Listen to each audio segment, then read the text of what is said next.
Well, hello, everybody, and welcome back to SeniorFlix. My name's Pastor Tony Baker. I am the pastor at Church in the Village here at Shepherd Village in Toronto. And we're delighted to have back with us Jane Teasdale, the founder and co-worker in Mosaic, an organization determined to help people in our community in many, many ways. So Jane, welcome back to SeniorFlix. Thank you for having me back. A delight to have you here. We've had such a great conversation these last few segments, and I've learned so much about you and your organization, but it's also been teaching us about what it is like to live and what the needs are for the people in our community that are so struggling oftentimes with different issues, loneliness, not getting the care that they need. And you've given us your idea of that holistic approach to look after people, hands-on, PSWs, things like that. But then you've gone a bit further. You went talking about this social prescription thing where you say it's more than just a medication. It's more than just coming up and cleaning, and it's getting people related to each other, where they can connect with each other and do what they do. In one of our discussions, you talked about what it was like in other countries. Like here in North America, we tend to be isolationists, but you looked at some models in Europe. Yes. I think you mentioned the UK, and you got an award for whatever you did. Tell us, what do they do in those countries that is so different to what we do here? And how can we catch up? You said we're 10, 15 years behind? Yes. How do we catch up? I think it's about infrastructure as well. You know, again, as I mentioned, condos going up and not enough places left, open squares. In Europe, you're seeing all ages come together in the squares. There's music, there's laughter, there's a hum of people talking and coming together. And I think we need to create more spaces and open spaces and using our community assets. I mean, we have a lot of churches and spiritual places that aren't being used through the days. Synagogues as well. So why not use those spaces and run social programs in the churches, get the community agencies to think of ideas to use those spaces. And because I find that a lot of the churches are in the urban areas or down the street. I think we need to make more walkable spaces, more pedestrian spaces. So for instance, around St. Lawrence Market in the summertime on Market Street, they close that street. They have music and they have tables out. And sort of that's the sense when going to Europe, Bordeaux, you had mentioned about Italy, that's what they have as well, is these spaces and for people to sit and come together. And there's an activity or music or something, And I think you said that in those places, it's not just one generation, not just the elders. I remember being in Greece and seeing the men sitting at the outdoor cafes drinking their ouzo and their coffee. They hide the ouzo in, I think. And it's just these older men. But I think the concept is not just the older men, but it's more multi-generational. That's right. Where in a piazza or in the town square, you've got the kids running around. Yes, and there's that, I don't know, energy, or it's just, I think it's amazing. So when you come back to the city, you know, I think, you know, the planners, the urban planners are sort of looking at that. And definitely TD Parks people and some of the other organizations are looking at that. So for instance, we were asked by the Brickworks, they hosted a community spotlight. So they wanted us to do an intergenerational dance party. Wow. So we had over 200 people. Wow. We had a samba dancer, we had a jazz band playing, and it was just so unique. It's actually on our website on www.mosaichomecare.com, and there's like children dancing with older persons, and I think it was very special. In fact, that was one of our best events that we did. Yeah.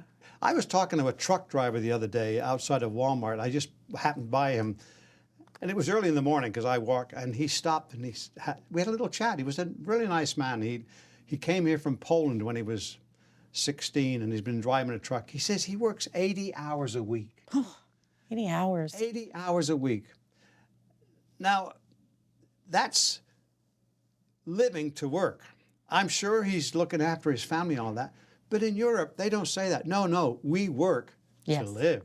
That's right. They work, and then they want to live relax and go out. enjoy and be with their family in those piazzas.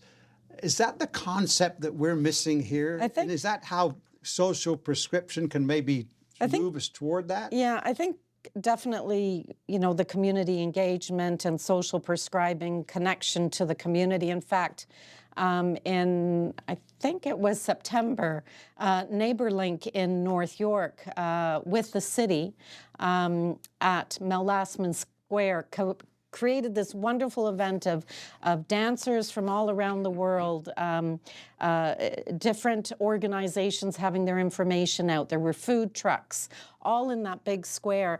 And what they did was they had all these tables lined up, and they had meaningful connection cards on the table. Ah, wonderful. So you could sit down with somebody you didn't know. Ah. And they had questions, what could you ask your neighbor? A meaningful conversation.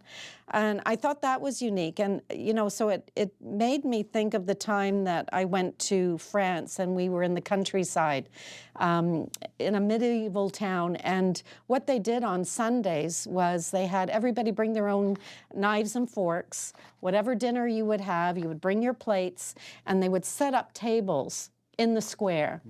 And I guess people brought their wine. Yeah. And it was children and families coming together on a Sunday, breaking bread together. Isn't that wonderful? So I think there's things that we can learn from those smaller places or countries that we can implement here in North America and Toronto. And I think we're getting there, slowly. Well, we have so many different cultures that have come to Toronto. Yes. We've become somewhat of a melting pot where that's good in one respect, but it's bad. But you see, in those countries like in Italy and France and Bordeaux, that is their culture. They brought up with that, and they're almost a uniculture because they don't have. We've got to blend with everybody else. We've got to blend, which is good. I mean, and maybe that concept of bringing people together. Let's have an Indian night. Let's have a Chinese night. Let's have whatever. And invite our Chinese neighbors and try to get together with our Indian neighbors and whatever else. That's right. Because we've got so many, this country has so much to offer. This city has so much to offer in all those multi-ethnic groups. We've got great areas and great restaurants in the city. You can get a meal from anywhere in the world in Toronto, and sometimes it's better. I lived in India for many years, and I can get just as good Indian food here as I could in India, and they're great chefs. So we've had a great discussion these last few segments. What few things would you like to leave us with about Mosaic and how we can work together? So I always do a takeaway message. So anytime I'm doing a presentation in the community, or I'm also doing presentations for geriatric teams in hospitals, any conferences I'm doing in the UK, and I always leave the final thoughts on community. And actually, it is a world in which we can connect meaningfully, find meaning and identity and support, irrespective of age, support needs, culture, gender, requires a much more connected, informed, inclusive, and integrated community. That's wonderful. It brings me back to a Bible quote I mentioned in one of our segments that when Jesus was asked, what is the greatest commandment? And he said, to love the Lord your God with all your heart, mind, soul, and strength. And then he went on to say, but the second is this, love your neighbor as you love yourself. And what you're saying there is all about loving our neighbors and taking care of the needs of others, not just ourselves, but giving what we have, becoming a community of people that love and care about each other. And That's right. I see Mosaic is doing that, and it's such a wonderful approach you've got. We're trying. Lots of hard work, for sure. But you're seeing the rewards. I'm Well, I think you have to be passionate about what you do, and I think our organization is. So if anybody is interested in learning about Mosaic, you could contact us through www.mosaichomecare.com, or you can pick up the phone and chat with us at 416-322-7002. great. Thank you. Again, Jane, thank you so much for spending time with us to share all of you've told us. And it's been an insightful few segments, and I'm sure our viewers will be thrilled to watch it all and rewatch it on our YouTube channel. And thank you to Shepherd Village for this wonderful opportunity. And it's a community within a community. It sure is. Thank you. Well, folks, that concludes our segments with Jane Teasdale from Mosaic. We hope you've enjoyed it. Be sure to tune in again and watch every segment as you can. And it's been a pleasure to be working with you. God bless you all.